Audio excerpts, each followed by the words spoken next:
on a woman's balcony. When she decided to follow the bird, she discovered a hidden cave with a horrifying secret that shocked even the police. Subscribe and let us know in the comments where you're watching this video from. Melissa Harper had never imagined that her life, once filled with the predictable routines of a dental clinic, would one day shrink to the quiet walls of a modest apartment on the outskirts of town. She had always believed she would retire gracefully at 70, fully satisfied with her career, watching her patients grow older alongside her. But fate had intervened far earlier than she expected. A year ago, her heart had begun to fail her. The doctors insisted that stress and age had taken their toll, and after a dangerous emergency surgery that left a thin scar beneath her left breast, Melissa was forced to step away from her profession for the sake of survival. Now, just past 55, she was a doctor without a clinic, a caregiver without patience, a woman whose hands still remembered the gentleness required to restore a smile, but whose days held no one to help. The first weeks of her retirement were the hardest. Friends tried to convince her that she had earned the rest, that she should enjoy the peace. But peace felt too much like silence, and silence felt too much like loneliness. With no family left except memories of a brother who had died years earlier in a car accident, Melissa's world had grown small. Her apartment was comfortable but plain.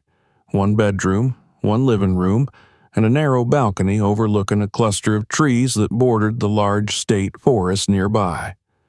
The trees were what she liked most. They pulled her attention away from the ache in her chest and reminded her that life continued to breathe just beyond the railing. Each morning, she opened the balcony door, letting fresh air flow into her living space, and sprinkled a handful of seeds or crumbs on the edge of the metal banister. Soon, birds became her daily visitors. Finches, sparrows, the occasional blue jay, and one glossy black crow who seemed to arrive with more purpose than the rest. The crow showed up every morning, sometimes before the sun fully crested the horizon. It perched on the railing as though it owned the place, tilting its head and watching Melissa with an intelligence she had only ever seen in the brightest of her patients' eyes. She jokingly named the bird Raven, though she had no idea whether it was male or female. The name simply felt right. Raven wasn't afraid of her, and as days became weeks, it would hop a little closer each time she extended her hand. Eventually, it dared to take small pieces of bread directly from her palm, its claws light against her skin, its feathers smooth like polished ink. Melissa found comfort in Raven's presence. In a strange way, she felt less alone knowing there was one creature who expected her each morning. Feeding the birds became her new schedule. It helped her remember there was still value in her days, even if it wasn't the kind she once knew. That morning, like so many before it, Raven arrived just as Melissa was finishing her tea. The sun was faint, a pale disk behind thin clouds, and the breeze smelled of damp leaves. Melissa smiled when she saw the bird swoop down from a high branch and land. But something was different this time. Raven wasn't empty-beaked. It dropped something small and pale onto the railing with a delicate clink before hopping back and watching her curiously. "What have you brought now?" she murmured, expecting perhaps a pebble or a piece of trash. Birds had a habit of mistaking shiny objects for treasure. She leaned in, squinting. The object was white, roughly the size of a fingernail, with a shape that made her breath hitch sharply in her chest. Her mind recognized it before her heart could catch up. It was a tooth. Her heart stuttered, not with the physical defect she'd come to fear, but with a rush of dread she hadn't expected to feel ever again. Carefully, she picked it up using the corner of her shirt to avoid touching it directly. The tooth was intact, a molar with a silver-colored amalgam filling embedded deep into the chewing surface.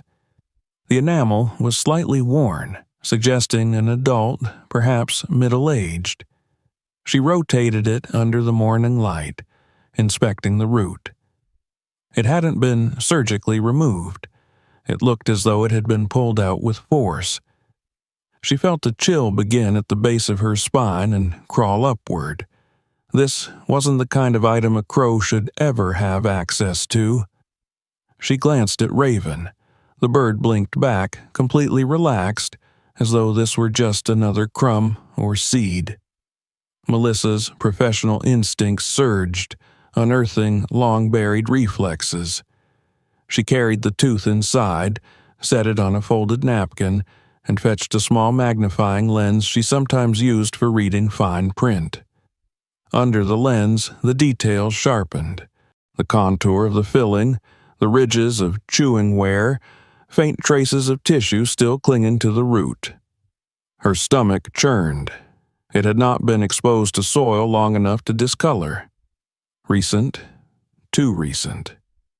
She sat down heavily, gripping the edges of the table. Memories flashed in her mind. Years of anxious patience, gentle reassurances, the sound of suction tubes, and the scent of disinfectant. The world of dentistry was one she trusted, understood. Teeth did not lie. Teeth carried stories, age, health, socioeconomic background, even trauma. And this tooth story was one of violence or improper handling. She stared at the balcony as Raven let out a low caw before spreading its wings and flying away, vanishing into the trees. Melissa tried to convince herself that there had to be a reasonable explanation. Maybe there was a medical school nearby disposing of superficial remains. Maybe construction had unearthed old graves. Maybe someone lost their veneer in some bizarre accident. But the filling looked modern. Too modern for an archaeological relic. Too recent for discarded training material. She told herself to calm down, to avoid spiraling into paranoia. She cleaned the tooth gently with water, placed it into a small plastic container she once used for prescription pills, and sealed it shut. Perhaps she would take it to someone later, maybe the police if another clue surfaced. For the rest of the day, she found herself returning to the container again and again, needing to confirm that she hadn't imagined any of it. Each time, the truth waited patiently inside the clear plastic. That night, Melissa slept poorly. Each creak of the building made her eyes open. Each shadow in the hallway looked unfamiliar. She tried to reassure herself there was nothing threatening about one tooth, but her mind disobeyed. It whispered what professionals learned early in their medical training: where there is one, there are more. Morning crept in too soon, pale and cold. Melissa moved slowly, exhausted. The moment she opened the balcony door, a harsh black silhouette appeared against the dim sky and descended toward her with familiar precision. Raven landed again and dropped a second tooth. This time, Melissa did not breathe for several seconds. She stared at the new object, knowing without touching that it was human. Her fingers trembled as she reached out. It was a premolar this time with a composite resin filling. Newer material. A different style from the first. A different person. She felt a pressure behind her eyes, the kind that grew just before tears or a headache, but neither came. Instead, she felt a blooming sense of dread, spreading slow and deliberate through her chest. She placed the second tooth into a separate, small container and stood there motionless, listening to the quiet chirps of distant birds and the soft rustle of leaves. Raven lingered a moment, tilting its head as though expecting praise or reward. Melissa only stared. Eventually, Raven flew off again, disappearing into the greenery that now seemed less like nature and more like a curtain hiding an unknown horror. Melissa closed the door and locked it, though she knew it was a futile gesture. Her danger was not outside trying to get in. It was out there, somewhere, in the forest where Raven traveled so freely each morning. She glanced toward her cabinet filled with the mementos of her old life. Framed certificates, models of jaws, X-ray viewers still plugged though unused. She had always found comfort in knowing teeth were honest. They told the truth even when people lied. Right now, they were telling her something she did not want to know. She moved through the rest of her morning in a haze. Tea had no taste. The news on television sounded muffled and irrelevant. Every so often she checked the window, half hoping Raven would return with something normal. A twig, a wrapper, anything that would make the teeth seem like a strange coincidence. But coincidence had never dropped a filled molar onto her balcony before breakfast. As afternoon approached, Melissa placed both containers inside her desk drawer, as though hiding them could silence the implications they carried. But hiding didn't help. Her thoughts returned again and again to the same questions. Where had Raven found the teeth? Who do they belong to? Were they from a grave, or something far worse? And why was the crow bringing them to her? When night arrived once more and Melissa lay in the darkness of her quiet apartment, she tried to control the storm inside her. She told herself she was overreacting, that she must wait for more evidence before letting panic take hold. But beneath the layers of logic and restraint, a cold truth waited. Raven had changed everything. Somewhere in the dense forest beyond her balcony, a secret existed. It was gruesome and wrong and closer than anyone in town seemed to know. The crow was a messenger, delivering pieces of the truth, one small white fragment at a time. Melissa realized that the life she thought would be simple and quiet would not remain so for long. A door to the unknown had cracked open, and whether she wanted to or not, she was already stepping through it. When she finally drifted into uneasy sleep, she dreamed of Raven perched on a branch high above her, watching with unblinking eyes, its beak opening slowly to release a shower of glimmering teeth that rained down like hailstones, bouncing off the ground with tiny metallic clicks. In the dream, Melissa tried to gather them in her hands, but the more she picked up, the more fell. Around her, the forest loomed dark and endless, swallowing the sound of her breath. She awoke just before dawn, covered in cold sweat, knowing something with absolute certainty. This was only the beginning. The next morning arrived like a weight placed upon Melissa's chest rather than the gentle comfort of a new day. She woke before the alarm she no longer needed, her pulse fast and uneven, her mind already caught in a net of fearful anticipation. The memory of yesterday's discoveries had not lightened overnight. If anything, the darkness had sharpened them, given them edges that pricked at her every thought. She sat on the edge of her bed, hands pressed against her knees to steady the tremble she could feel building inside her. There had been 2 teeth now. 2. Enough to eliminate any possibility that Raven's deliveries were just the unfortunate remnants of discarded dental work. Something was wrong. Something was deeply, disturbingly wrong.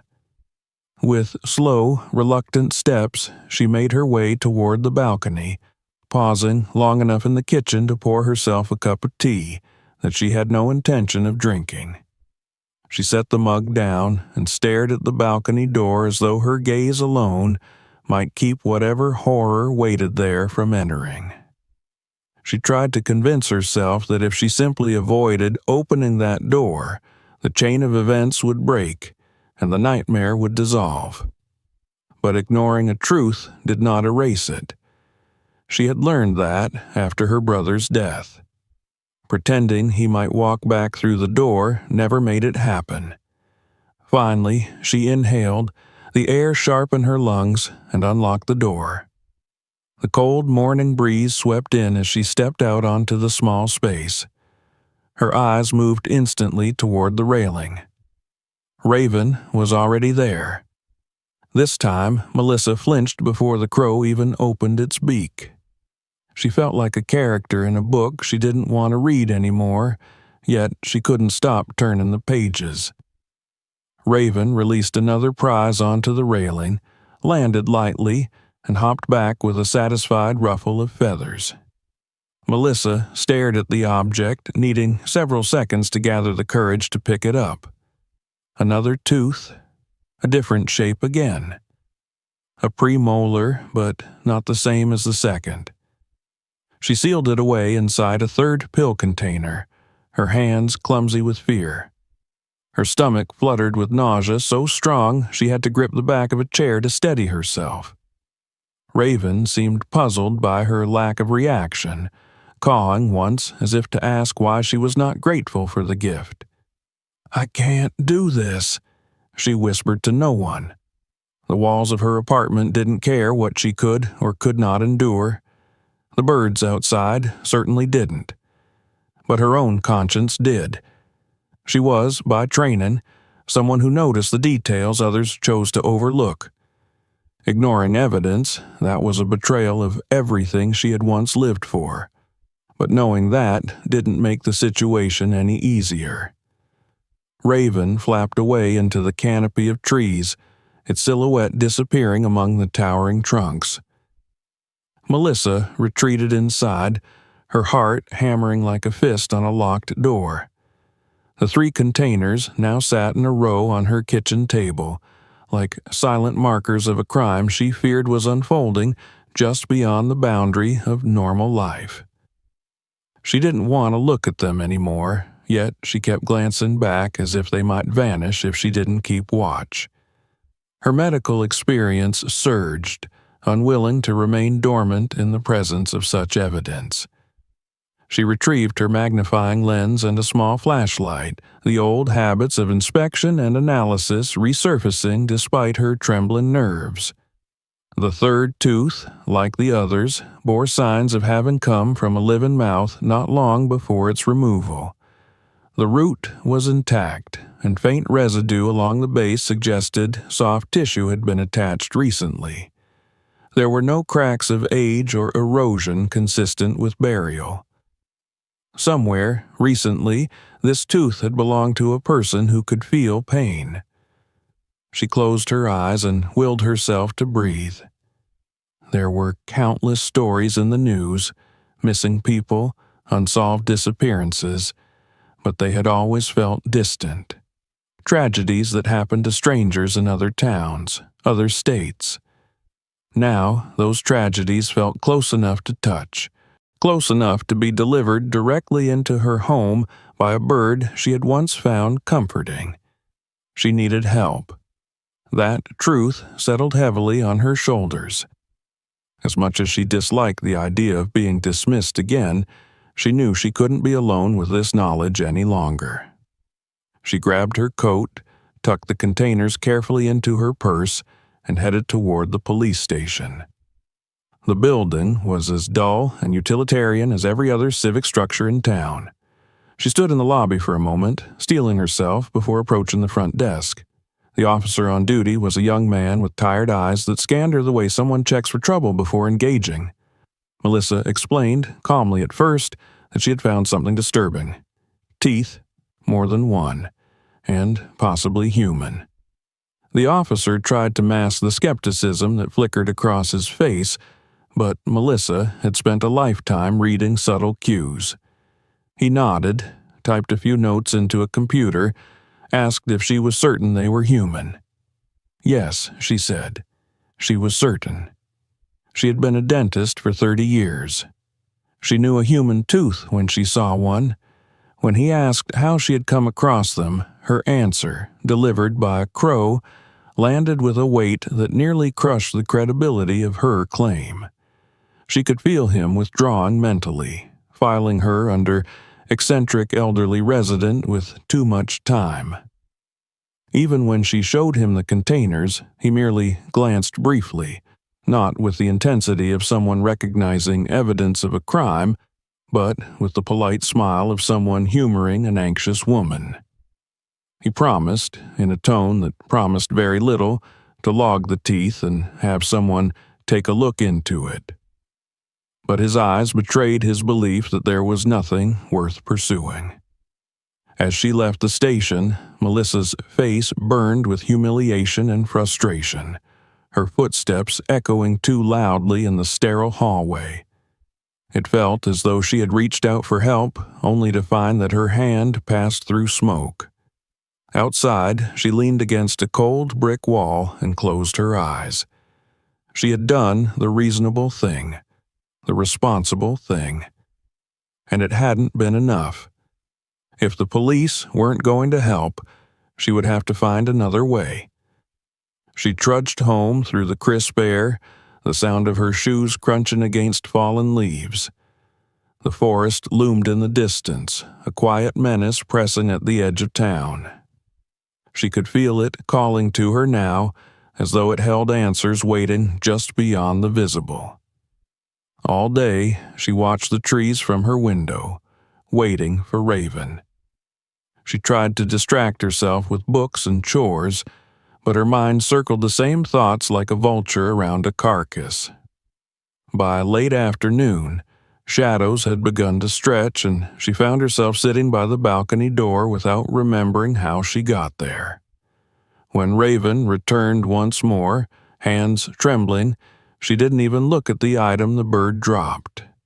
Her eyes were fixed on Raven itself, on the intelligence burning behind its dark gaze. The crow cocked its head, feathers glinting in the fading light, and Melissa had the sudden, irrational sense that the bird expected her to understand something, as if it were urging her onward. The evidence was no longer sporadic, no longer ignorable. If she continued to wait, more teeth would come, each one another fragment of a nightmare she had not asked to witness. And more importantly, someone else out there had a secret that Raven was trying to expose. She retrieved the tiny GPS tracker she had used years ago during her volunteer work with migratory bird research. It still sat in the drawer of her bedroom nightstand, a forgotten relic until now. But tonight it felt like the most crucial tool in her home. She held it for a long moment, feeling its small weight in her palm, imagining what it might lead her to find. She couldn't rely on others to solve this mystery. She would have to follow Raven herself. The thought terrified her. What if she found something she was not prepared to see? What if whatever was hidden in the forest was not yet finished with its work? But the alternative, doing nothing, was worse. It meant allowing horror to continue unchecked. It meant letting someone remain lost and uncounted in the dark. As night wrapped itself around the town, Melissa set the tracker beside the 3 containers. Her decision was made. Tomorrow she would act. Tomorrow she would step beyond the safe boundaries of her grief and fear, following a crow into a truth she could no longer deny. When she finally went to bed, the curtains fluttering slightly in the wind, she imagined Raven perched on the railing, silent and alert, waiting for her to find the courage to follow. It was no longer just a bird. It had become a guide. And she suspected that once she took the first step into the forest, the path ahead would change her life forever. The night stretched on endlessly, full of restless turning and fragmented sleep. Every time Melissa's eyes closed, she saw Raven's shape dissolving into the forest canopy, as though the bird itself were a doorway into something she wasn't meant to witness. By the time dawn began its slow crawl across the sky, exhaustion clung to her like a heavy cloak. Yet beneath it pulsed a core of determination she hadn't felt in years. She had spent most of her life taking responsibility, making difficult decisions in sterile clinics under bright lights, where everything was predictable and under control. Now, fate was demanding that she rise to the task once more, but this time without the comfort of familiarity. She moved through her morning routine with mechanical intent. Medicine, shoes, jacket zipped against the early chill. Her pulse thrummed steadily, though she could feel the faint weakness in her heart, a worry lingering like an unwelcome companion. She wouldn't let it stop her. Not now. Not after everything Raven had shown her. She prepared herself at the small kitchen table, laying out what she would need like tools on a surgical tray. The GPS tracker came first, small, unobtrusive, with a light casing and a durable band designed to secure around an animal's limb. She had 2 units left from her volunteer days. Both were still functional. She set a thin collar-like strap beside it, the kind created to avoid harming the birds. Just seeing the equipment again pulled her back to memories of long hikes with fellow bird enthusiasts and evenings spent examining migratory routes on a laptop. She'd loved the sense of being part of something meaningful, something that helped protect life. Funny, she thought grimly, how tools meant for preserving nature might soon expose the darkest corruption in human behavior. She spread a handful of seeds into her palm and stepped toward the balcony door. The morning sky was painted in faded hues of blue and violet. The air felt strangely expectant.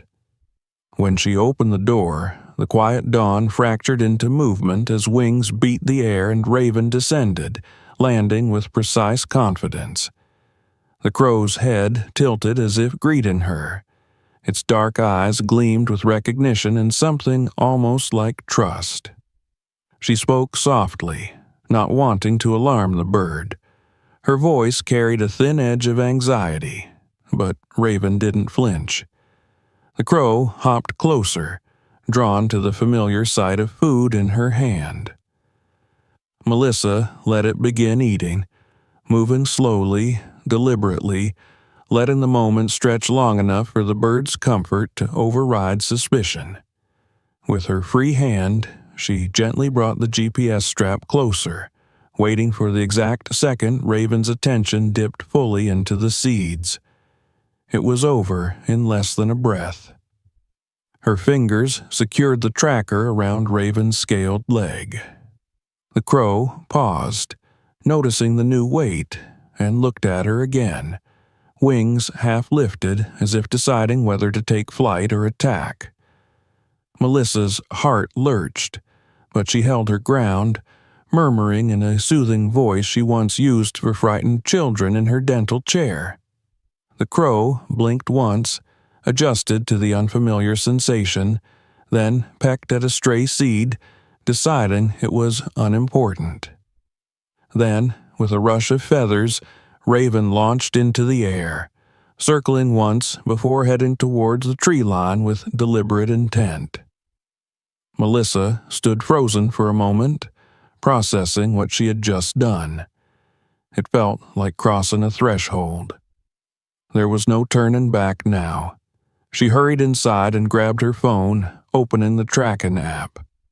A small red dot moved across the screen, dancing quickly over the digital map as Raven cut through the morning air. The first stretch matched what she'd observed, over the residential rooftops and toward the western forest. The dot paused periodically, likely when Raven landed, then continued deeper and deeper into green territory. She watched until the signal steadied several miles out, far from any roads or hiking trails she recognized. It was a place where only wildlife or those with sinister motives would wander. A chill prickled along her skin. She swallowed, feeling her throat tighten.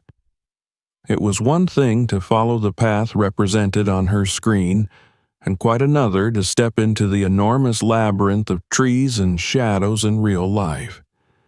She thought of how easily a person could be swallowed by such a place, How easily something horrifying could be hidden without anyone knowing. Her heart ached, not from physical weakness but from the old wound of helplessness. She remembered the call from the hospital years ago telling her that her brother, vibrant and stubborn, had died alone before she could say goodbye. She had entrusted his remains to others. She had believed them. And if they had lied, she refused to let that kind of betrayal claim more lives. She printed out a map that showed the approximate coordinates. Her hands shook slightly as she circled the location in red pen. A deep breath steadied her. Next came packing. She gathered a water bottle, a folded rain jacket, a protein bar, a portable charger for her phone, a small first aid kit, and a flashlight she tested twice to ensure it would last. Finally, she took one more look around the apartment that had become a sanctuary and a cage. She wrote a note, short, factual, without the drama that churned in her stomach, and left it on her desk. If anything happens to me, follow the locator app on my phone. It will lead to the truth. She didn't let herself dwell on what that meant. Fear had already taken enough from her life. She would not allow it to steal her courage, too. The town looked deceptively ordinary as she stepped outside. People drove to work, sprinklers watered pristine lawns, and neighbors chatted about the weather without knowing horror might lurk a few miles away. Melissa walked briskly, the backpack pulling lightly against her shoulders, her phone in hand as she followed the moving red dot that was Raven. She exited the residential blocks and found herself at the edge of the long road that led into the forest's outer border. The trees ahead looked almost welcoming from this distance, a wall of green broken by sunlight drifting between leaves. But Melissa knew that beauty could disguise cruelty. She paused for a moment, steadying herself, eyes scanning the horizon for any sign of movement. The road transitioned into a trail, narrow and covered with soft dirt. Each step forward slowed her breathing, though not from physical strain. Every sound, the crunch of leaves underfoot, the call of distant birds, the whisper of branches, seemed amplified, watching her as she passed. She checked the app. Raven was still ahead, moving deeper into the unknown. A few times the signal stopped briefly, meaning the crow had landed, but then resumed its path farther inward. It wasn't long before the forest swallowed the light. Tall pines and thick underbrush created a canopy that absorbed sound and sun alike. The air turned cooler, tinged with the scent of damp earth and decay. Melissa's heart rate picked up, reminding her that her health was still a fragile thing, but she pushed onward, resting only when she absolutely needed to. Sweat gathered along her spine, and her breath came in soft gasps, but she refused to turn back. She passed landmarks she would later struggle to recall. A fallen tree so large she had to climb over it carefully. A patch of scorched earth littered with broken branches that crumbled under her touch. The faint impression of tire tracks in hardened mud where no car should have been able to go. Each discovery fed her growing fear. She wasn't just chasing a strange curiosity. She was stepping toward something orchestrated, something hidden deliberately. Her mind kept circling the same thought. Someone knew this forest well enough to use it. Someone trusted its isolation to keep their secrets safe. The tracker's path began to angle upward, and she realized she was climbing a gentle slope. Rocks replaced soil beneath her feet, slowing her progress. Her legs burned with effort, and she paused often to breathe deeply, pressing a hand to her chest. She checked her phone each time, ensuring the battery life was holding up. The dot blinked steadily at the top of what looked to be a hilly ridge. At last she reached the crest, lungs aching. Below stretched a valley where the trees grew so densely they formed what looked like a solid mass of shadow. Raven's signal hovered near the base of a rocky incline, too remote to be casual. Melissa's nerves vibrated with a mixture of anticipation and dread. She could almost imagine Raven perched somewhere below, waiting for her. She tightened the straps of her backpack and took the first steps down the uneven slope. Loose stones shifted beneath her shoes, sending tiny avalanches skittering downward. Each slip was a reminder that one fall could leave her stranded or worse. But stopping now felt impossible. She had come too far. By the time she reached the flatter ground, moisture clung to her clothes. The air was heavy with something she couldn't quite identify. Smoke, perhaps, tinged with a chemical burn. Her pulse quickened again, and she looked toward the rocks rising sharply nearby. There was no trail now, only instinct and the tracker's guidance. The closer she moved to the rock face, the stronger the sensation that she was trespassing into a place meant to stay forgotten. And then she saw it. Not a cave in the grand, cinematic sense, but a narrow fissure in the stone, half hidden by overgrown vines and shrubbery. A person, not looking for it, might walk past without noticing. But the tracker's dot pointed directly there. As she stood before it, the smell intensified, hitting her with a wave of nausea that forced her to turn away briefly. It was not the smell of nature. It was something fouler, unnatural. Her mind, trained to recognize the subtleties of decomposition despite her dental focus, recoiled. That scent belonged where the living did not belong. She backed up a single step, instinct screaming at her to leave.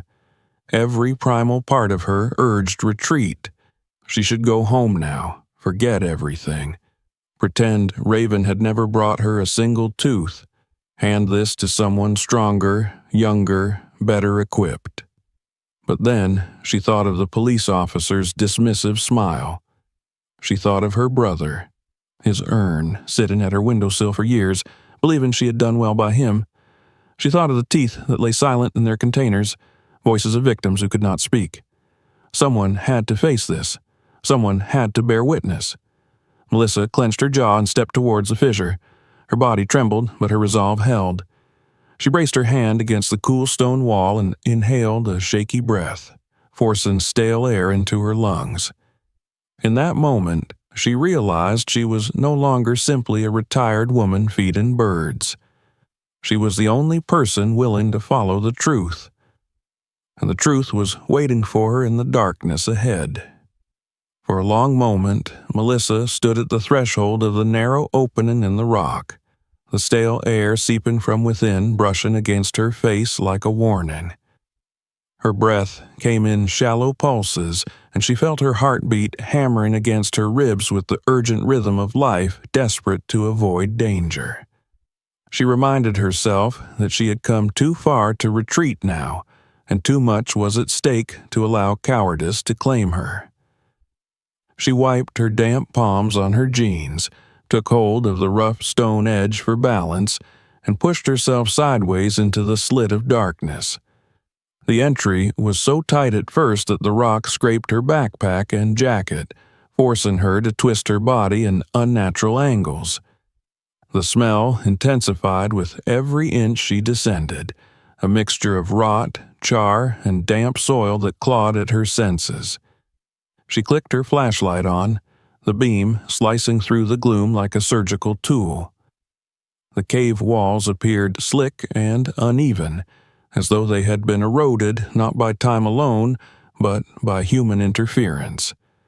Water dripped rhythmically from somewhere deeper, the sound echoing through the cramped passage.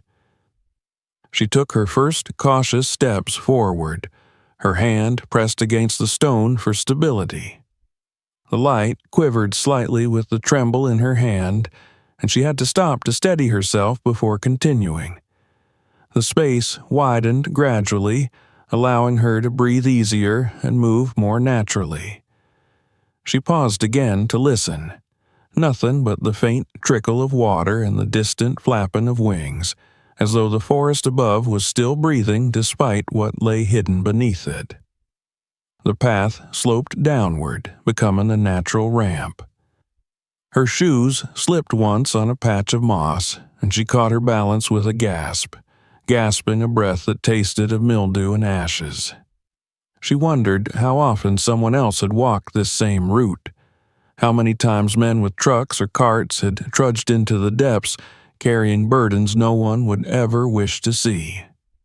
The thought made her skin crawl.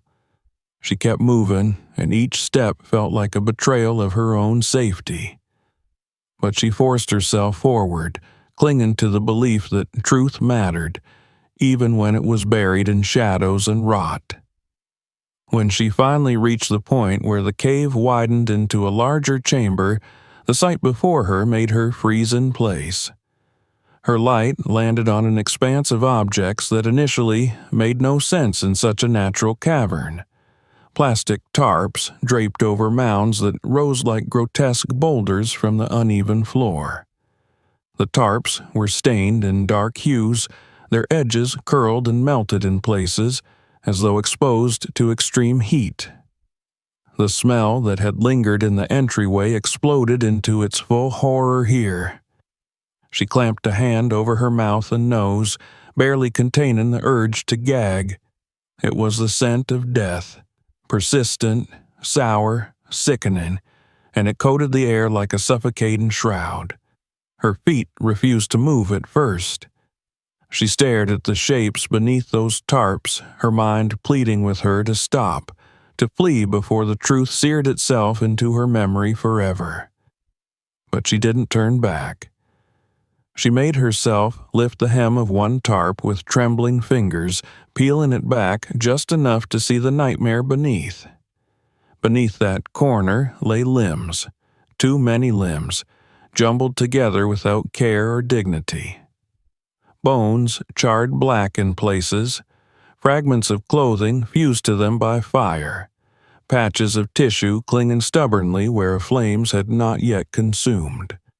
The bodies had been burned, but not fully, not like cremation was supposed to leave them. Her body lurched forward, and she turned away, retching into the dirt. When she finished, she wiped her mouth with shaking fingers and leaned on the nearest rock to steady herself. The bile burned her throat as tears stung her eyes. She blinked through the blur until the world steadied again, knowing she couldn't afford to collapse here. Not when she had already seen enough to confirm that this was a crime scene of a magnitude she never could have imagined.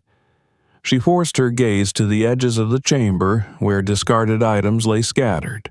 Rusted metal fragments she recognized as coffin handles, partially melted urns, and identification bracelets with numbers and letters half erased by heat. Her flashlight beam traveled over these objects slowly, and each one seemed to scream stories that had been cut off too soon. The scale of what she had found was overwhelming. This was not the work of someone unhinged acting alone. This was systematic, planned, repeated. A hidden mechanism of deception and cruelty operating in the dark of this forest. She reached into her pocket and fumbled for her phone. Her fingers were stiff, almost numb from shock, but she managed to bring the screen to life and dial emergency services. The call connected, and when the dispatcher answered, Melissa's voice shook with urgency, yet clarity cut through her fear. She gave her name, her approximate location, the nature of the discovery. It was only when she was asked whether she was safe that her voice broke. She wasn't sure, but she remained where she was, flashlight in hand, unwilling to abandon what she had found. As she waited for help to arrive, she took cautious steps deeper into the chamber, compelled to gather every detail she could. Her light caught on boxes shoved carelessly into a corner. She approached them slowly. The first box she opened contained assorted metal fragments, quite a few dental prosthetics among them. Bridges, crowns, pieces of dentures. Many of these items were sturdy enough to survive heat, and she recognized some of the brands, even the styles of construction. It hit her then that she wasn't only looking at remains. She was looking at the remnants of entire lives reduced to evidence of fraud and exploitation. On a low table sat a stack of manila folders and printed spreadsheets, their edges curled from moisture but still readable. She pulled one free, flipping it open. Inside were records of cremations, dates, names, services paid for, signatures from loved ones who had entrusted their grief and closure to a business they believed was honorable. Melissa's vision clouded. She pressed a fist against her sternum as a deep pain nestled into her heart. Not physical strain this time, but heartbreak for every family that had come here unwittingly, believing their loss had been treated with dignity. The worse realization struck. Her brother's name might be on one of these pages. Her chest tightened with emotion so raw she staggered backward. The sound of her own sob, muffled by the cavern walls, nearly brought her to her knees. She closed her eyes and reminded herself that she wasn't alone here. Not entirely. The bird that had guided her, whether through instinct or something more mysterious, had ensured she would discover this place. Raven had not led her astray. The thought of her feathered companion perched somewhere above, keeping silent vigil, gave her the strength to keep breathing. For what felt like hours, though only minutes may have passed, Melissa stood there, caught between terror and resolve. Then, faint but unmistakable, she heard voices. Distant at first, muddled by echoes, but growing clearer with each passing second. Flashlights bounced against the cave walls before she saw the silhouettes of uniformed officers making their way into the chamber.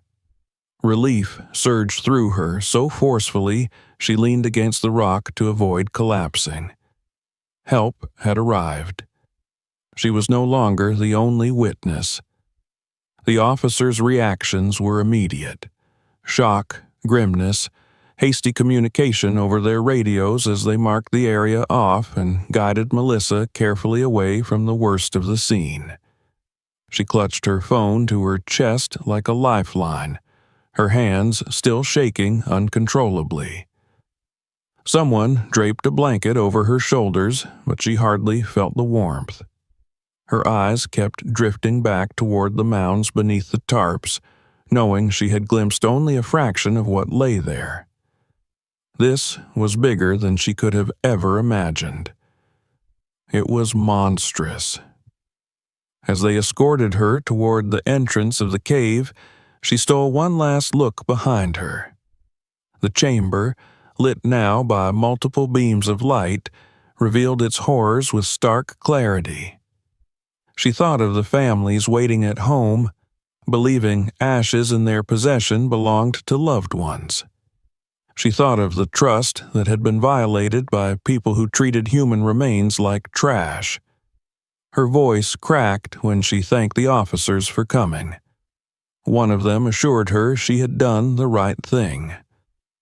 The words didn't bring comfort, not yet, but she held on to them as a tether to sanity. Outside, daylight hit her like a slap. She blinked against the brightness, disoriented by how normal the world looked despite the nightmare concealed just beneath the Earth's surface. A medic guided her to a bench and began checking her vitals, concern creasing his brow when he felt the rapid, uneven beat of her heart. She nodded to his questions, answering mechanically, though every nerve in her body still seemed anchored inside the cave. In that moment, Melissa understood fully that discovering the truth was only the first step. There would be consequences. Investigations. Questions that demanded answers, and beyond the legal implications lay a deeper emotional reckoning. She wasn't just exposing horror, she was unearthing grief that had been stolen from dozens, maybe hundreds of people, including herself. As she stared into the forest, searching the treetops, she spotted a familiar black silhouette. Raven perched silently on a high branch, watching the commotion. Their eyes met briefly, though the bird was too far to see clearly. Still, Melissa felt the connection. That small creature had dragged the truth into daylight, piece by piece. She whispered a thank you, knowing the bird could not understand the words, but believing that somehow it might feel the gratitude behind them. Her hands tightened around the edge of the blanket as the air around her filled with the sounds of investigators moving in and out of the cave. The police would take control now. The world would soon learn just how terrible this place was. She no longer had to walk alone into the dark, but the road ahead would not be easy. The truth had a price. And for Melissa Harper, that price was only beginning to reveal itself. The world outside the cave felt unreal, as though Melissa had crossed some invisible threshold, dividing the known from the unimaginable. Even as medics checked her vitals and officers moved with hurried purpose, she could still sense the cavern yawning behind her like a great mouth swallowing light. Her body trembled with the aftershocks of shock, and though she tried to focus on the voices around her, her mind kept drifting back to the tarps, the limbs, the melted urns, and the overwhelming stench of death that clung to her memory like damp smoke. The forest air should have been cleansing, but every breath she drew seemed tainted by what she had just witnessed. She sat on a bench the officers had dragged over from their vehicles, her legs weak beneath her, and her hands wrapped tightly around the emergency blanket someone had offered. It wasn't the cold she was fighting, but the sense that she might shatter if she let go of anything grounding her to the present moment. As investigators moved equipment toward the cave entrance, she watched them with a numb, detached fascination. They didn't hesitate the way she had. They didn't pause to fight the instinct to flee. They walked directly into the darkness with calm, trained purpose, and she wondered what it must feel like to have that armor of experience, to face horror and not be undone by it. She had spent her career in clean, organized spaces, restoring order to the human body through methodical care. Nothing in her decades of dentistry had prepared her for the grotesque disarray hidden in that chamber. Her work had always been so intimately tied to maintaining dignity. What she found inside that cave was the very opposite, the stripping away of every shred of humanity those victims once had.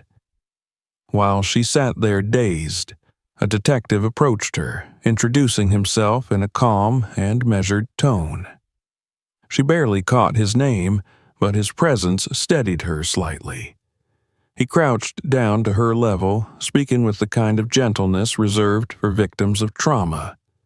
She listened, nodding occasionally, answering questions when needed. She recounted the timeline of events, the exact items Raven had brought her, what she saw inside, and how she had recognized signs of improper cremation. The detective scribbled notes, but Melissa could see in his eyes that he understood the gravity of what had been uncovered. He excused himself eventually, leaving her with the assurance that she had done something extraordinary by coming forward.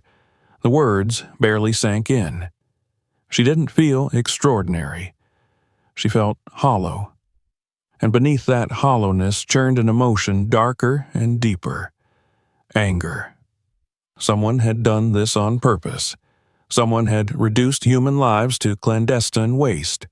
Someone had taken advantage of trust so sacred that to violate it was an act approaching sacrilege. Her gaze drifted back to the cave.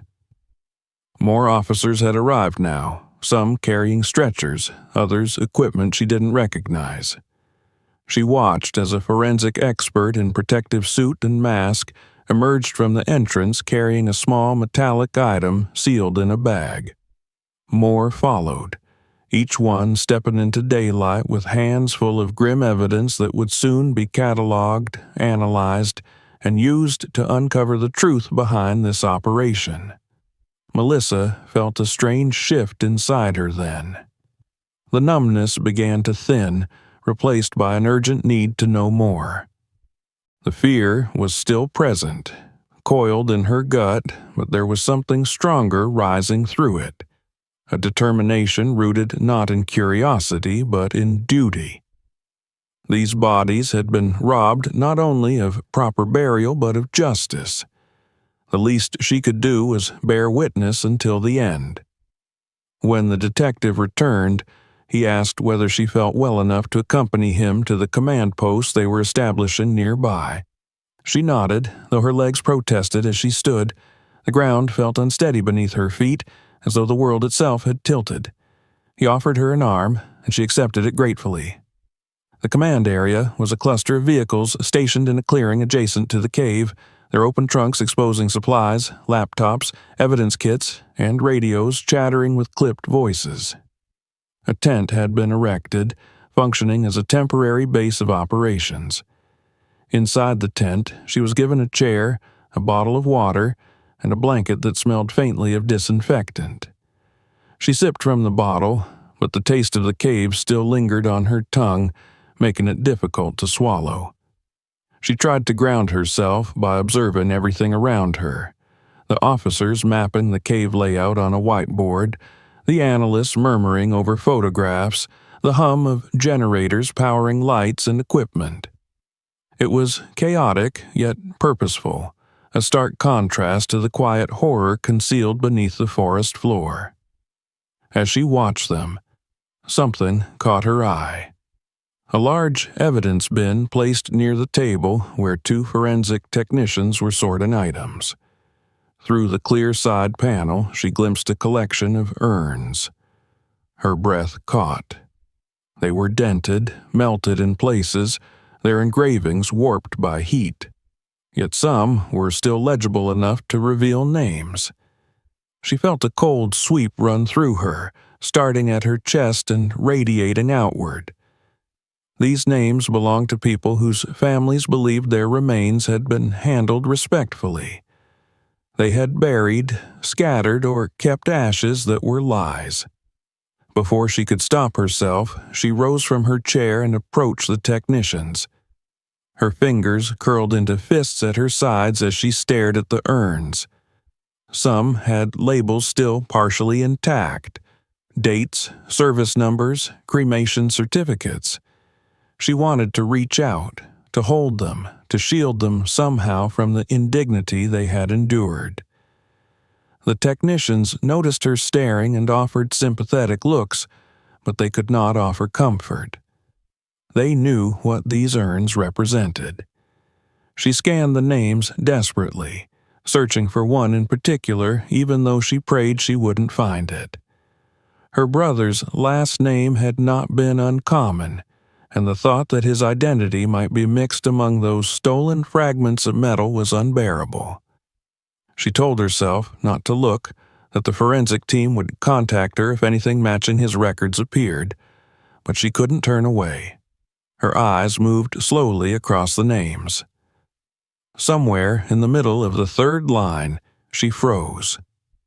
Harper. Her knees buckled, and she had to grab the edge of the table to remain standing. The room seemed to tilt. She stared at the distorted letters, unable to breathe. Her name was uncommon enough in the region that coincidence was unlikely.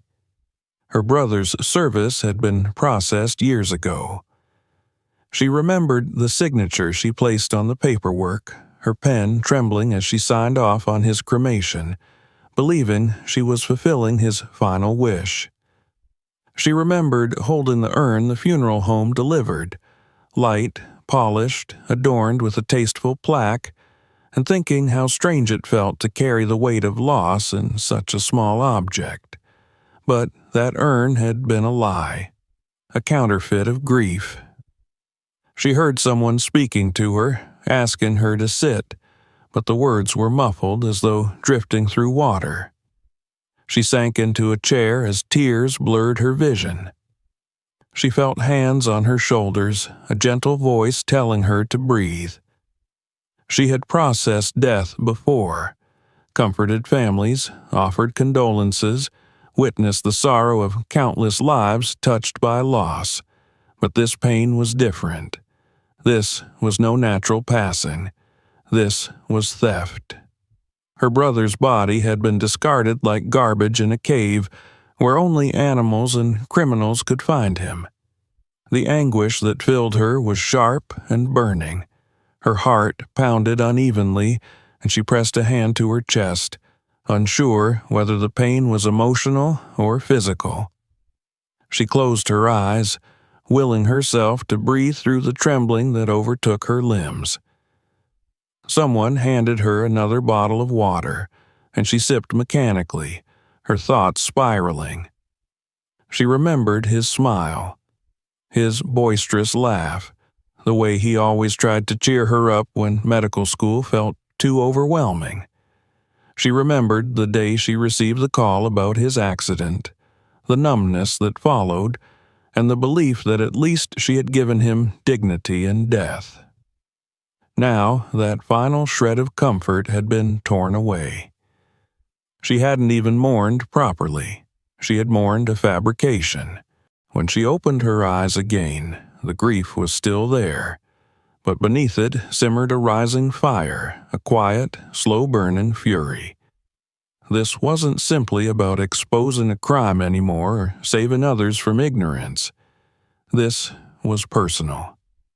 She would see this through not only for the families but for herself, for her brother, for the dignity he had been denied. She stood again, steadier this time, and asked to see everything they had so far. The detective hesitated, worried she might be pushing herself too hard, but she insisted. He relented, guiding her through the setup. Charts mapped where evidence had been found inside the cave. Photographs displayed items recovered from recent deposits. A timeline was forming, showing how long the operation might have been in place and how many victims it might include. The sheer scale was staggering. Dozens of remains, possibly hundreds over the years. The more she learned, the more horrified she became. But intertwined with that horror was a sense of responsibility she couldn't ignore. She wasn't a detective or a forensic expert, but she understood dental work.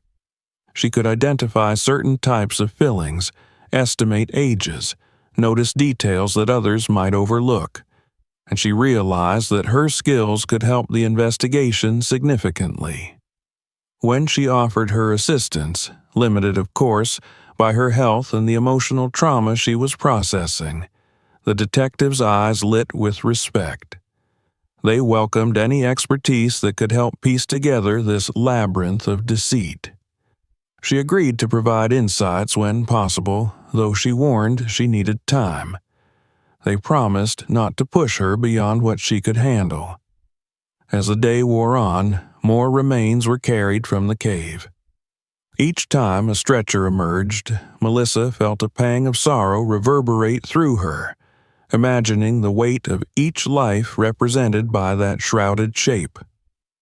She wondered about the families who would soon receive devastating news, who would learn that the ashes they had loved and mourned over were not their kin. She wondered how many memorials were built on lies. Hours passed before she finally stepped away from the command tent to breathe in the forest air again. Evening light filtered through the treetops, bathing the clearing in gold. She lifted her gaze and spotted Raven perched high above on a branch, gazing down at her with a calm, watchful presence.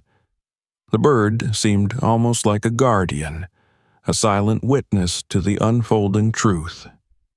It cawed softly, the sound drifting through the leaves like a faint reminder of why she had come here. She whispered softly, her voice breaking, "You led me here." Gratitude welled within her so powerfully it nearly overwhelmed her. Raven blinked slowly before taking flight, its wings cutting through the forest air with quiet grace. Melissa tracked its movement until it vanished behind a canopy of branches. As shadows lengthened, she felt exhaustion settle into her bones. Her body ached, her heart throbbed unevenly, and her mind felt overloaded. But though she was battered, she was not defeated. She knew there was still so much work ahead. She would face it all, even the darkest revelations, because she owed that to those who could no longer speak for themselves. Before leaving the clearing for the night, she turned back for one final look at the cave entrance now surrounded by officers and floodlights. The horror inside had been dragged into the open, and there was no burying that truth again. She didn't know what tomorrow would bring, but she knew this: the darkness that had consumed those bodies would no longer hide in silence, because she had seen it, because she had survived it, and because she would not stop until justice did too. By the time Melissa returned home that night, the sky had long surrendered to a thick sheet of darkness. Streetlights glowed with a soft amber haze, and each step from the taxi felt heavier than the last, as though a portion of the cave's oppressive weight clung stubbornly to her shoulders. She moved through her apartment on autopilot, closing the door, setting her keys on the table, shrugging out of her jacket, her actions disjointed and mechanical. The quiet inside was suffocating, and the tick of the kitchen clock sounded unbearably loud. She sank into the living room chair and covered her face with both hands, letting the silence wash over her. Only when she lowered her hands did she realize she was trembling again. She caught sight of the 3 containers still sitting where she'd left them, the teeth that had started this nightmare. Her stomach twisted as she stared. They no longer felt like clues. They felt like ghosts, like voices stripped of sound. She reached for them but stopped just before touching the plastic. She didn't want to open even one of them again. She didn't want to look at evidence she understood too well. She had seen enough in the cave to erase any lingering doubt. These teeth came from victims of a terrible, ongoing betrayal. Leaning back, she stared at the balcony. A part of her expected Raven to be there, waiting, its presence somehow grounding in chaos, but the railing was empty, and the trees beyond swayed gently, as if pretending nothing monstrous had ever been hidden in their roots. That absence made her feel more alone than she had all day. Eventually, exhaustion pushed her into bed. She lay awake for a long time, replaying everything as if her mind refused to allow rest until it had cataloged each dreadful detail. When sleep finally came, it was not a refuge, but a realm of twisted memories. Flames licking at piles of bones, names melting into ash, her brother calling out from beneath the tarp while she stood helplessly just a few feet away. Nightmares came in waves until she jolted awake at dawn, breathless and clutching her chest, unsure for a brief moment whether she was alive or buried in that cavern. The next morning, she prepared herself to return to the investigation site. She forced down tea, though it barely stayed in her stomach, and dressed carefully, choosing clothes sturdy enough for the forest terrain. On her way out, she paused once more at the balcony, hoping to see Raven. But again, the bird was absent. A prickle of disappointment and worry crept into her mind. She had followed Raven into horror. Perhaps the bird had done what it came to do and would not return. She silently thanked it anyway. When she arrived, the area around the cave had transformed into a hive of activity. Bright floodlights and temporary fencing marked the perimeter. Officers, forensic technicians, and medical personnel moved back and forth, carrying out tasks with practiced precision. Media vans and reporters clustered farther away, corralled behind a barrier to prevent interference. The world had begun to understand the magnitude of what she discovered. As Melissa walked toward the command tent, several officers nodded at her with recognition and solemn respect. The detective from yesterday greeted her and guided her inside. He explained that the initial findings confirmed her suspicions. The bodies showed incomplete cremation, chemical residue inconsistent with proper crematory processes, and multiple pieces of personal jewelry and implants that should have been returned to loved ones. They were piecing together timelines to determine how long the scheme had been active. Already, at least a decade appeared likely. Melissa listened, absorbing each fact like a blow. The operation had robbed countless people of the closure they deserved. It had desecrated the dead and exploited grief for financial gain. And she had unwittingly participated years ago by trusting the same facility with her brother's remains. The detective then told her something else. Investigators had confirmed that the crematorium she used was indeed the primary suspect. The owners had been brought in for questioning early that morning. They denied everything at first, claiming sabotage or mistake, but evidence was accumulating quickly. False paperwork, financial inconsistencies, and witness statements were emerging. There was no doubt a criminal empire had been operating beneath the guise of care. Melissa felt a mixture of vindication and sorrow. Justice was happening, but justice could not restore dignity already stolen. Later that afternoon, she was escorted deeper into the investigation area where identification specialists worked. The sight made her pulse quicken. Dozens of tables set up under tents, each holding remains, ashes, or labeled containers. Teams cataloged details, attempting to match every bone, every object, to a missing person or a cremation service listed in the recovered documents. Families across the region would soon receive calls that would reopen grief they thought buried. Melissa lingered near the station where dental evidence was being analyzed. A woman in forensic scrubs was reviewing an assortment of teeth and implants laid out on sterilized trays. When Melissa quietly introduced herself as a retired dentist offering assistance, the woman's expression shifted with deep gratitude. They talked for several minutes about how dental structures could offer reliable identification even without DNA, fillings unique in shape, bridges tied to specific dental practices, and certain crown styles linked to particular time periods. Reluctantly, Melissa agreed to help evaluate what she could. Though the responsibility weighed heavy, she knew it might bring answers faster. The first object she examined was a metal dental bridge fused with char and soot. She analyzed the design, the type of alloy used, the placement of the pontics. Her years of expertise stirred awake, guiding her mind into clinical focus. For a moment, the horror faded, replaced by professionalism. It reminded her that she had something meaningful to contribute, something that no one else there could do quite the same. But that brief reprieve collapsed the moment the technician handed her the file with the name that was now carved into her heart. Harper. She braced herself as she reviewed the details. Her brother's case number, the date, a prosthetic pattern she recognized instantly. She could feel her composure crumbling, her chest tightening with a familiar ache that brought tears to her eyes.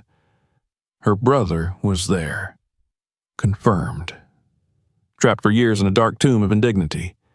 Her grief surged outward in a silent scream, but she held it down through sheer force of will. She breathed, slow and long, until she could speak again without her voice breaking. The technician touched her shoulder softly and offered condolences. Melissa nodded, unable to find words. She'd come here to help others, but deep down she needed to help him too, to atone for a mistake she had never known she made. As the day progressed, Melissa gave statement after statement to investigators, prosecutors, and state authorities who had now arrived. She remained steadfast, but each question extracted a little more from her already aching heart.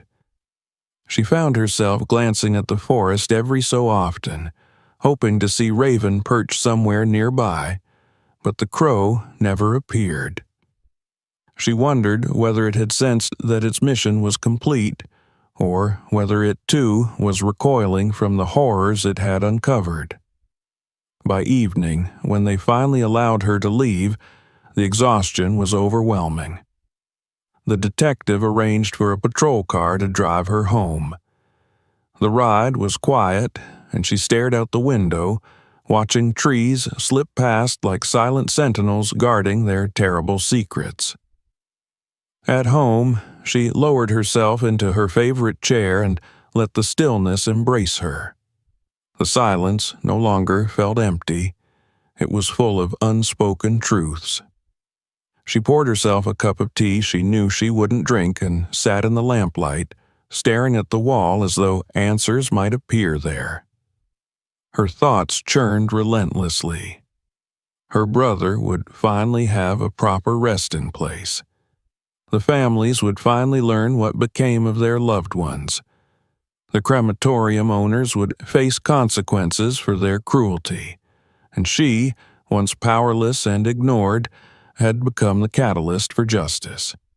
But none of it brought relief. She wasn't done. She couldn't be. Justice required seeing this through to the very end. Her eyes drifted toward the balcony one more time. The railing remained empty, but a soft gust of air stirred the curtain and carried the faintest sound of wings flapping somewhere above.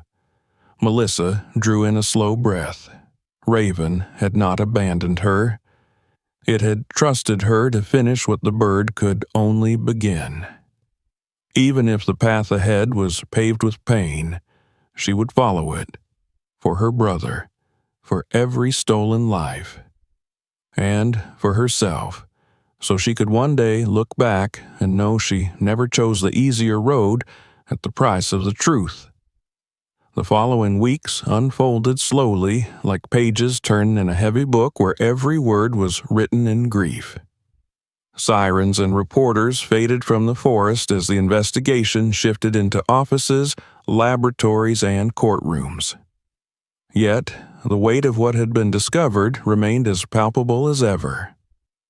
Melissa spent many days attending follow-up interviews, signing statements, identifying recovered dental structures, and speaking to authorities who now treated her not as a fragile retiree, but as a crucial witness and expert. The transformation was strange and bittersweet. She had not asked for any of this. She had only wanted to understand why a crow had brought her a tooth. Now she was helping unravel one of the most disturbing crimes her town had ever known. Grief and purpose wove together inside her, making sleep elusive and meals tasteless. She often found herself standing at the window late at night, staring at the dark line of trees silhouetted by moonlight. She would think of the bodies carried from beneath those roots, of the families who would receive calls explaining that the ashes they had cried over belonged to no one at all. Sometimes she whispered apologies into the quiet air, knowing they would never be enough. But she whispered them anyway, because silence felt too much like abandonment. Her brother's remains had finally been identified through a combination of dental analysis and corroborating documents recovered from the cave. Hearing the confirmation was like reopening a wound that had only barely begun to heal. She cried for hours after the detective delivered the news, letting grief rack her entire body until exhaustion claimed her once more. But when she woke, and every day thereafter, she felt a growing calm beneath the pain. At least now she knew the truth. At least now she could give him the dignity he had been denied. A small service was arranged just a few miles from the home they once shared as children. It was simple, quiet, attended by only a handful of people. A neighbor who remembered him fondly, a colleague who had stayed in touch, and the detective who thought she shouldn't have to stand alone. The sky that day was overcast, heavy with soft gray clouds. Melissa wore a modest black dress and clutched a folded letter she had written the night before, though she wasn't sure she would be able to read it aloud. When the moment arrived, she stood before the casket, fingers trembling around the paper, and simply let the words spill out in a voice weighted with love and regret. She spoke of their childhood adventures, climbing trees and racing bikes down steep hills. She spoke of his stubborn optimism, how he always believed any wound could heal with time. She spoke of her guilt for never questioning what she had been given, for accepting an urn that had contained nothing of him. She promised him that he would never again be forgotten or discarded like something inconvenient. When she finished, she pressed her hand against the wood of the casket, as if hoping to transfer everything she felt into a space where he might sense it somehow. The funeral workers lowered him gently into the ground, and as dirt whispered onto the lid, Melissa breathed out a long-held ache. He was finally home. When the others began to step away, she lingered. She felt something shift inside her, grief settling into a new shape, less jagged than before. She looked up when she heard a soft rustling in the nearby trees. There, perched on a branch overlooking the grave, sat Raven. The bird's presence struck her like a silent blessing. Raven did not caw or move. It simply watched, solemn and still, as if standing guard. Melissa felt tears fill her eyes again, but this time they were warm rather than scalding. She whispered a thank you, the words barely audible. Raven blinked slowly, then took flight, circling once above the clearing before disappearing into the forest. It was enough. Life did not return to normal after that. It reshaped itself entirely. Melissa began to volunteer her time with advocacy groups, helping families navigate the legal and emotional labyrinth that followed such revelations. She spent long hours speaking with grieving people who were now forced to relive their loss anew. She listened carefully, holding their stories with the same respect she once held her patients' fears. When needed, she offered her dental expertise to help with identifications, though each evaluation cost her a small piece of her heart. But she endured because she knew her work brought others closer to closure. People in the community treated her differently now. Some regarded her with gratitude, others with awe that made her uncomfortable. A few seemed intimidated, as though she were a bearer of dark omens rather than a woman who simply refused to look away. She did her best to accept their thanks with humility, reminding them that she had not acted alone. A crow had delivered the first clue. Fate, or perhaps justice itself, had delivered the rest. Months passed, and autumn crept into the trees with its blazing reds and golds. Melissa found a quiet strength growing in her, a renewed sense of purpose threading into the fabric of each day. She began spending time back on her balcony each morning, scattering seeds out of habit. Sometimes smaller birds came to feast. But Raven did not return often. The bird visited occasionally, always silently, always watching. And each time it appeared, Melissa felt grounded again, as though reminded of her duty, not just to the dead, but to the living who still needed someone to fight for the truth. One crisp afternoon, Melissa walked to the cemetery carrying a small wooden box. Inside, cushioned gently, lay the first tooth Raven had brought her. It had been cleaned and preserved as evidence, but now the case was closed and authorities had given her permission to keep it. She approached her brother's grave slowly, feeling both the chill of the season and the warmth of resolve. The tombstone looked peaceful beneath a canopy of amber leaves. Kneeling, she placed the box beside the headstone and pressed her palm to the grass. "This was the first step," she whispered softly. "You guided me, even when I didn't know it was you. So now, let this rest with you." She lifted her gaze to the sky. Raven was there, high upon a nearby branch as though summoned without a sound. Melissa smiled, a soft, weary curve of lips that held hope rather than despair. Raven tilted its head, then let out a low, resonant caw that echoed through the quiet grounds before spreading its wings. Black feathers carved through the air as the crow sailed upward, light catching its silhouette until it vanished into the blue. Melissa stood slowly, her joints stiff but her spirit steady. The air smelled of earth and fallen leaves. She felt the weight inside her finally lift, replaced by the certainty that everything she had endured, the horror, the sorrow, the relentless pursuit of truth, had led here to this moment where grief and peace could coexist without tearing her apart. She walked home with unhurried steps, knowing her life would never return to what it once was. But she no longer mourned that loss. She had purpose now, not found in a clinic or a title, but in the simple, powerful conviction that dignity must be defended, even for those who can no longer ask for it. As she reached her apartment, the sun dipped below the horizon, casting the sky in soft hues of lavender and gold. Melissa paused at her balcony, breathing in the evening air. She understood something profound, that sometimes the darkest truths are brought into the light by the most unexpected messengers, and sometimes justice takes flight long before the law catches up. She stepped inside, closing the door gently behind her, feeling the ember of hope burning quietly in her chest. Tomorrow, more families would have answers. Tomorrow, her brother's memory would be honored as it should have been from the beginning. Tomorrow, she would keep going, because truth, once found, demands to be carried forward. And she would carry it for the lost, for the broken, and for herself, until every last shadow was given light.